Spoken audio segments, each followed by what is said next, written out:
প্রথম শ্রেণীর প্রিয় শিক্ষার্থী এসালদার স্যার ইউটিউব চ্যানেল থেকে তোমাদের সবাইকে স্বাগতম। আজকে তোমাদের জন্য আরও একটি নতুন ভিডিও নিয়ে এসেছি। বাংলা মডেল প্রশ্ন সেট নম্বর 9। রায় ও মার্টিন প্রশ্ন বিচিত্রা সেরা প্রস্তুতি হিসেবে আজকের আলোচনা হবে 9 নম্বর সেট 20 মার্কের একটি স্কুলের প্রশ্ন। আমি বিশ্লেষণ সহ সম্পূর্ণ সমাধান দেখাবো তোমাদের এই ভিডিওতে। কাজে তোমরা যারা এখনও আমার চ্যানেলটিকে সাবস্ক্রাইব করোনি তারা এখনই চ্যানেলটিকে সাবস্ক্রাইব করে বেল আইকনটি প্রেস করে দাও এরকম আরও অনেক ভিডিও পাওয়ার জন্য। ইতিমধ্যে আমি কিন্তু 8টি সেট তোমার ইউটিউব চ্যানেলে দিয়ে দিয়েছি। তোমরা আমার এই ইউটিউব চ্যানেলে গিয়ে বাকি 8টি সেট দেখে আসতে পারবে। আজকের সেট হচ্ছে 9 নম্বর সেট, যে সেটটি মেদিনীপুর কলেজিয়েট প্রাথমিক বিদ্যালয় এবং বারাসাত কালীকৃষ্ণ প্রাথমিক বিদ্যালয়, অর্থাৎ এই দুইটি স্কুলেই এসেছে একটা স্ট্যান্ডার্ড মানের প্রশ্ন। তোমরা যদি দেখো একটু বড় করে দেখাই, এক দিকে সঠিক উত্তরটির মাথায় টিক চিহ্ন দাও। 2 নম্বর এভাবে করে টোটাল প্রশ্ন আছে তোমার হলো 60টি প্রশ্ন আছে, টোটাল 20 মার্কের। তাই আমরা 1 নম্বরের প্রশ্ন যদি দেখি, 1 নম্বরের প্রশ্ন একটু বড় করে সঠিক উত্তরটির মাথায় টিক চিহ্ন দাও। প ফ ব ভ যায় মাঠে হাটে ঘাটে। তারপরে উময়ের চোখে লাগে রোদ মাটি ধোয়া, জ্বর ল ব এক মনে লেখা গান করে। এরকম করে তোমার 4টি প্রশ্ন আছে, আমরা একটা একটা করে এর উত্তর খোঁজার চেষ্টা করি। তো প্রথম যে প্রশ্নটা ক, প ফ ব ভ যায় মাঠে হাটে ঘাটে। আমরা দেখি প ফ যায় মাঠে, তাহলে উত্তর হবে মাঠে। সারাদিন ধান কাটে, আমরা এটা পড়ে আসছি। উময়ের চোখে লাগে রোদ মাটি ধোয়া, উময়ের চোখে লাগে কি ধোয়া, এই যে দেখো ধোয়া লাগে, ঠিক আছে। তাহলে আমরা দুটো উত্তর কিন্তু পেয়ে গেছি। এরপরে যদি আবার প্রশ্নটা দেখি, তাহলে জ্বর ল ব এক মনে লেখা গান নাকি পড়া করে, তারপর চালায় ঘোড়া সাইকেল না গরুর গাড়ি। আমরা দেখি তাহলে জ্বর লবা এক মনে পড়া করে, পড়া করে। আর চালায় গরুর গাড়ি, ঘোড়ার গাড়ি না গরুর গাড়ি, ঠিক আছে। তাহলে আমরা একসাথে উত্তরগুলি আমরা দেই। একসাথে উত্তর দিলে প ফ যায় মাঠে, উময়ের চোখে লাগে ধোয়া, তারপর জ্বর লবা গান নাকি এক মনে পড়া করে, চালায় গরু গাড়ি, ঠিক আছে। আশা করি তোমার 1 নম্বর বুঝতে পেরেছো। পরের অক্ষরটি লেখো। তো পরের অক্ষরটি লিখতে গেলে আমাদের সবাই জানা, তারপর একটু দেখিয়ে দিচ্ছি। অ আ হ্রস্ব ই দীর্ঘ ই হ্রস্ব দীর্ঘ রি এ ওই ও ও, এর আগে পরের অক্ষরগুলি এখান থেকে তোমরা দেখে নিবে কীরকম। যেমন ওর পরে ঔ, হ্রস্বই পরে দীর্ঘ ই, এর পরে ওই এবং রির পরে এ। এভাবে তোমরা সুন্দর করে লিখে দিলেই কিন্তু তোমার এখানে 4টায় 2 মার্ক পেয়ে যাবে। এরপরের প্রশ্ন, এলোমেলো বর্ণগুলো সাজিয়ে শব্দ গঠন করো। যেমন মৌমাছি, ঝাউডাল, বাঁশ গাছ, এরকম। তোমরা যদি দেখো এটা মৌমাছি, এটা কি, এটা ঝাউডাল, এটা কি বাঁশ গাছ, এটা ঘ নম্বর ঝলমল, এটা ওম নম্বর চামেলি, এটা কৃপান। এরপর আমরা চলে যাব 4 নম্বরের প্রশ্ন, শব্দ গঠন করো যে কোনো 4টি। ঢাক আর ঢাল এই দুটো মিলে কি হয়, এই ঢাক।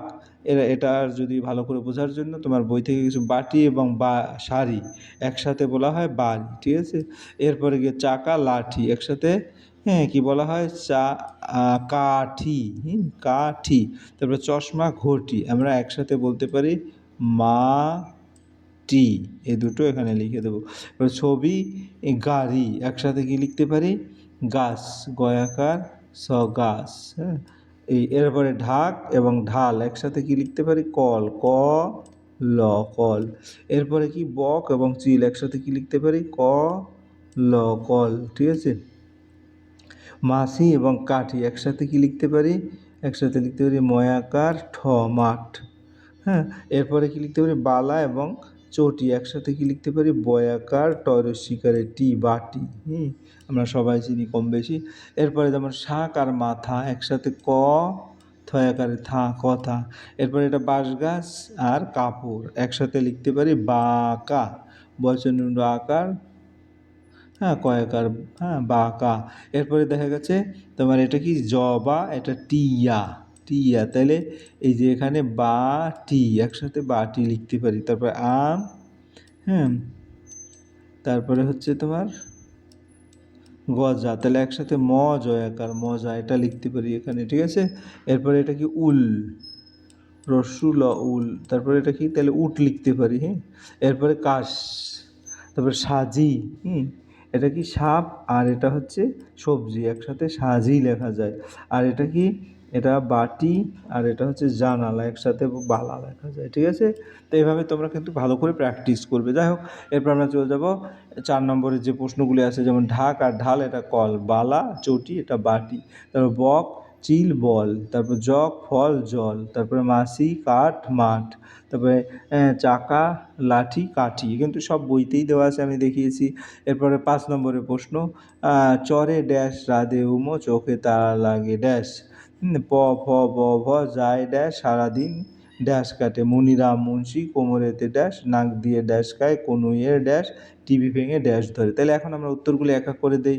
চরে বসে রাধে উমো চোখে তারা লাগে ধোয়া, হ্যাঁ, চরে বসে, আমরা যদি চরে বসে, অর্থাৎ আমার এখানে বসেটা হবে, হ্যাঁ, বসে হবে, আর এখানে ধোয়া হবে, এই দুটো, হ্যাঁ, তোমার এখানে শূন্যস্থানে বসিয়ে দেবে। প ফ যায় কোথায় ড্যাশ মাঠে সারাদিন ড্যাশ কাটে, প ফ যায় মাঠে সারাদিন কি ধান কাটে, ঠিক আছে।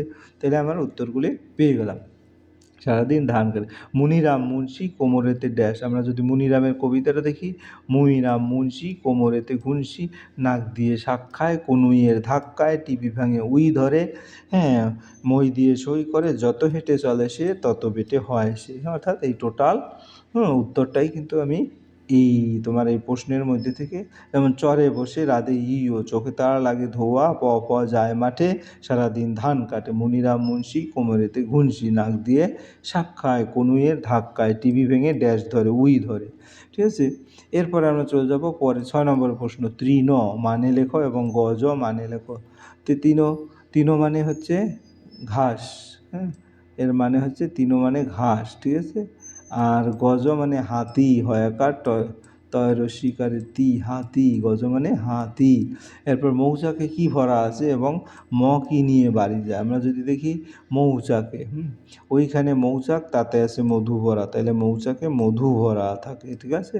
আর ম চলায় গরু গাড়ি ধান নিয়ে যায় বাড়ি, ম কি নিয়ে বাড়ি যায়, ধান নিয়ে বাড়ি যায়। তিন হচ্ছে ঘাস আর গজ হচ্ছে হাতি, মৌচাকে কি ভরা আছে, মৌচাকে মধু ভরা থাকে, ম কি নিয়ে বাড়ি যায়, ম ধান নিয়ে বাড়ি যায়। ওকে, এই ছিল তোমাদের সামগ্রিক প্রশ্ন এবং তার উত্তর। আশা করি ভিডিওটি যদি মনোযোগ সহকারে দেখো তাহলে তোমরা কিন্তু ফুললি একটা প্রশ্নের উত্তর দেখতে পারবে। আর এইভাবেই কিন্তু খুঁটিনাটি করে টেক্সট বই যেটা আছে সেটা পড়তে হবে। পরিশেষে বলবো, ভিডিওটি দেখার জন্য অসংখ্য ধন্যবাদ। ভিডিওটি ভালো লাগলে লাইক কমেন্ট শেয়ার করতে ভুলবে না। আজ এই পর্যন্তই, ধন্যবাদ সবাইকে।